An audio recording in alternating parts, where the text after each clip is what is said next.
game like this, when you get out to a really big lead, the other team chips away. They never quite really get back in it, but they chip away. How much does the chipping away bother you as a coach? A lot, and bothered the group a lot too. Luckily, we did enough in the first half, and were able to survive. The second half, just too many free throws, too many lackadaisical play, offense, defense, turnovers. We were definitely a tale of two halves. The team in the first half reflected who we want to be. Second half, not so much. So great talk in the locker room afterwards, and we got to get better. Definitely, guys were very upset with our performance in the second half. Taylor, so tonight y'all made 21 threes at a 45% clip, and this season is the first in over 15 years where the team is in the top 10 at three-point percentage for an entire season. Just, is there anything within the offense that you're finding to where you're able to kind of adopt that philosophy of take more threes, make more threes at a very high clip? Yeah, I think our volume's been down in recent games, and we shot 47 tonight, which hadn't been the case. And I think, you saw in the first half, like when we're playing with great pace and movement in the half court, how we finished the half, how we had a couple transition ones. You get Luke, you get Jalen. When we're playing at that speed, your vision just opens up. You just see more driving lanes, more passing lanes, and definitely stagnant in the second half. We had to use some pick and rolls and to create some open threes, but thankfully there was a couple of just, multiple action, keep the engine running, drive baseline, kick out, corner threes. Jay Huff was big, coming in. We needed those minutes and those shots for sure. But when we're playing at pace and that's our style, then we get those, rhythm shots. And I think that's really enhanced, our guys' ability to just feel confident from the three-point line when you got that ball distribution. That's what it is. And we need more of that. Sometimes we're winning with the paint, and sometimes tonight we needed the three. They were not shifting as much early, and then they were shifting later, and we kind of had to have a little bit of a balancing act tonight. Taylor, it seemed like since Luke came back from the hamstring scare, he's been producing at a different level. What have you seen from him over the last couple of weeks, and then particularly tonight? What did you think about the dunk? Yeah, I loved his aggressiveness. Just, in transition, like I just mentioned a moment ago, like his playmaking ability sometimes, just putting the ball in his hands to create the advantage for us. The way he's moving without the ball, I think the teammates are doing a great job with his relocations, and he's just shooting. Like when he's got that airtime decision and we're moving like we need to as a team, they're going to forget about him out there, and he's getting those wide open looks. So credit to him. And then obviously, he's been, lifting some weights to get that dunk in. But luckily it was off a nice defensive sequence, which we kind of lacked in the second half. Coach in the back.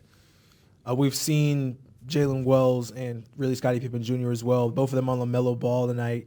Seemed like things were getting a little chippy, certainly frustrating LaMelo. It seemed like Jalen might have been getting a little frustrated as well with the way maybe it was being officiated. What did you see, and what did you say to him as he was kind of guarding LaMelo throughout the game? Yeah, I love his poise and demeanor. You're naturally going to get emotional at times while you're trying to, figure out why something's being called or not called. And, it's a learning process for him. So it's tough, what offensive players can get away with, on certain nights. But I love his just poise and determination to just stay with it. And unfortunately, you got some foul calls, but it didn't deter him from go out there and still try to execute the game plan. So that's what I love about the kid.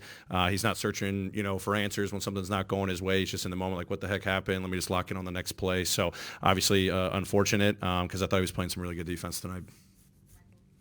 With someone like Zach Edey, these type of games, you're playing against a center like Mark Williams. What do you want to see from him? And when I mean by center like Mark Williams, those guys who are more like the rim runners, set screens, dive to the rim. What do you want to see in those type of matchups with him when there's a heavy screen and roll and things like that? Yeah, just, continuing to improve his pick and roll defense. Obviously, Ball got a couple, sneak layups on the baseline. We wanted them to shoot some floaters, and in the first half, I thought we did a good job. Williams wasn't making those shots. Second half, different story. It was, he had a rhythm going in that second half. But I thought, he did a pretty good job outside of a couple of layups that he gave up. Just his position, staying below the roller, not giving up a lob. We wanted to give up, floaters if anything, and, trying to force the ball out of certain guys' hands. And, Williams had a good night tonight, so nothing to be discouraged. I thought he actually did a pretty good job. And then rebounding out of it, that was a big key. And I know we got hurt when he was out of the game, but I thought for the most part he did a pretty solid job being in a rebounding position with the pick and roll, coverage that he was in. Edey's had a couple games lately where he's had really active, productive first 5 or 6 minutes. Then it's sort of faded, at least in terms of his production through the game. What is needed from him to have more sustained impact on games? there's not like one button to push or anything like that. I think like he may not be the beneficiary of certain things when we're running and how he's spacing. Like he's not always going to get the touches. I thought, in the first half he was doing a great job cutting off of the perimeter, cutting in the dunker. Guys were finding him, a couple lobs, getting those post touches deep, and then teams double team. He gets a kick out for 3 in the second half. So it's just taking what the game gives him. As I've been saying all along with him, like he's really adapting well to our style of play. Like if he can get behind and duck in against mismatches, great. If not, playing on the perimeter. I think the screening is something we want to continue to work with. Different coverages that Ja, Dez, Luke face. So as he's kind of figuring that out, but every step that he's taken is growth. And in the game, he may start hot, and whatever happens, I just want him to keep focused on what his impact can be. Like don't worry about scoring or like the productivity and all that. Like I think he's making the right plays. That's all that matters. And even if sometimes he has a slow start, he actually has a great second half. So just staying the course for when he's out there.